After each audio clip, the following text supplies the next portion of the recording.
여러분 안녕하세요. 오늘은 고기잡이 Going Fishing 이라는 제목으로 말씀드립니다. 기억절 말씀 마태복음 4장 19절입니다. 말씀하시되 나를 따라오라 내가 너희를 사람을 낚는 어부가 되게 하리라 하시니. 갈릴리 호수 동편에 해가 떠오르고 있었어요. 베드로와 안드레는 밤새 물고기를 잡으려고 노력했지만 한 마리도 못 잡았어요. 그냥 돌아가자.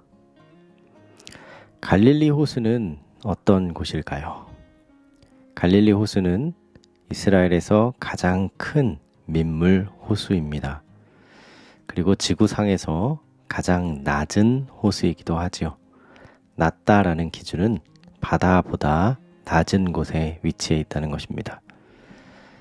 케네렛 바다, 게네사렛 호수, 디베랴 바다, 이곳 모두 같은 갈릴리 호수를 가리키는 것입니다. 예수님이 주로 많이 활동하셨던 장소였죠. 보리떡 5개와 물고기 2마리로 5,000명을 먹이셨던 곳이 갈릴리 호수 해변이었습니다. 그리고 제자들에게 먼저 갈릴리를 건너가라고 명령하시고 또 호수 한가운데에서 폭풍을 만나 곤란에 빠졌던 곳이 바로 이 갈릴리 호수였죠. 그때 예수님께서는 물 위를 걸어서 폭풍 가운데 곤란해하던 제자들에게 나오셨던 곳, 그곳이 바로 갈릴리 호수였습니다. 그들은 부둣가로 돌아와 그물을 씻고 있었어요.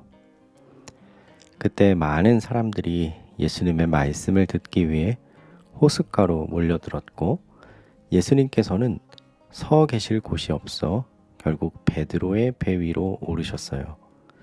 하나님을 믿으면 하나님의 왕국에 들어갈 수 있습니다. 설교를 마치신 후에 예수님께서 베드로에게 말씀하셨어요. 나가서 물고기를 잡자. 예수님, 밤새도록 물고기를 한 마리도 잡지 못했습니다. 그러나 예수님께서 그물을 던지라고 하시니 순종할게요. 베드로는 당황스러웠어요. 태양은 높은 하늘에서 내리쬐고 있었고 아무도 뜨거운 대낮에 고기를 잡지 않았기 때문이에요. 베드로와 안드레는 배에서 멀리 그물을 던졌어요. 그물이 물에 닿자마자 갑자기 물고기들이 그물에 가득 차기 시작했어요. 그물이 너무 무거워서 배가 뒤집히려고 했죠. 야고보, 요한, 우리를 도와줘. 배가 가라앉을 것 같아. 베드로는 주변에 있던 야고보와 요한에게 도움을 청했어요. 야고보와 요한은 자신의 배에도 물고기를 실었어요. 두 척의 배가 물고기 때문에 무거워서 움직이기 힘들 정도였죠. 자, 베드로가 잡았던 물고기는 어떤 물고기였을까요? 갈릴리 호수는 수온이 따뜻해서 많은 물고기들이 살았습니다. 사진은 베드로 물고기라고 불리는 그 물고기입니다. 기적을 경험한 베드로가 예수님 발 앞에 엎드렸어요. 주님, 저에게서 떠나세요. 저는 죄인입니다. 자, 여기서 궁금한 것이 하나 생깁니다. 왜 베드로는 기적을 경험하고 나서 예수님 앞에 자신이 죄인이라고 고백했을까요? 그리고 왜 예수님께 자기를 떠나달라고 이야기했을까요? 얼마 전에 세상에 나쁜 강아지는 없다는 프로그램을 봤어요.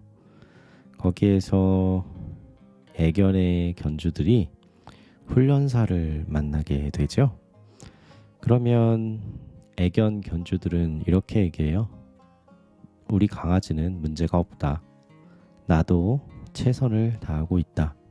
그러면 훈련사가 이렇게 이야기해요.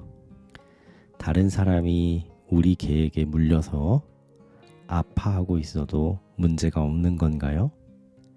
보호자님이 잘 하시고 계시다는데 저는 왜 불렀나요?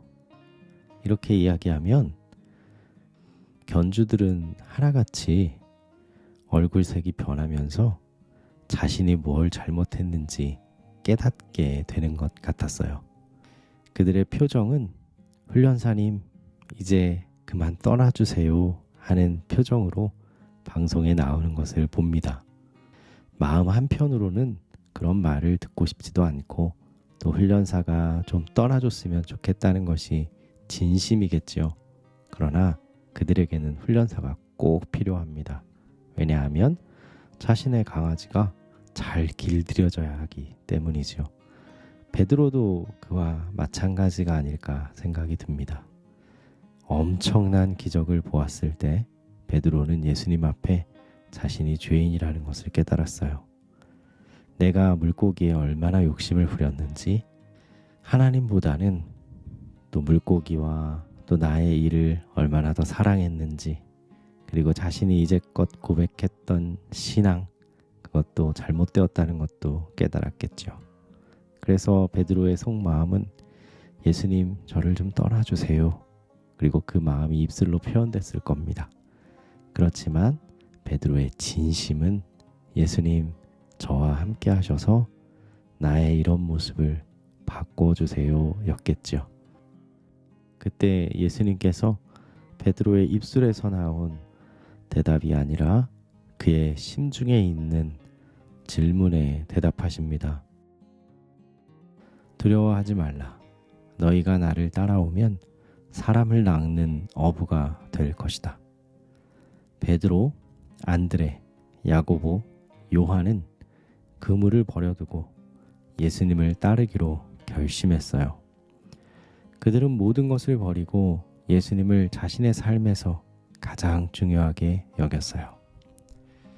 예수님을 첫째로 모시고 친구들에게 그분의 사랑을 전하는 것이 예수님을 따르는 거예요. 그러면 예수님께서 여러분을 사람 낚는 어부가 되도록 도와주실 거예요. 하나님의 동역자가 되고자 하는 모든 사람들이 첫째로 배워야 할 일은 자아를 불신하는 교훈이다. 그리하면 그들이 그리스도의 품성을 나누어 받을 준비가 갖추어진다. 이것은 훌륭하고 과학적인 학교의 교육을 통하여 얻어지는 것이 아니다. 그것은 하늘의 교사에게서만 얻어지는 지혜의 열매인 것이다. 질문 드리겠습니다. 첫 번째, 예수님은 누구의 배에 오르셔서 설교하셨나요? 두 번째, 예수님은 왜 호숫가나 산에서 사람들을 가르치셨을까요? 세 번째, 예수님은 베드로와 그의 친구들에게 어떤 기적을 보여주셨나요? 네 번째, 제자들은 왜 그물을 버려두고 예수님을 따라갔을까요? 다섯 번째, 사람을 낚는 어부라는 말은 무슨 뜻일까요? 여섯 번째, 예수님이 여러분에게 어떤 기적을 보여주기를 원하나요? 기도하겠습니다. 사랑하는 아버지 하나님, 제자들을 부르신 것처럼 저희도 불러주셔서 감사합니다.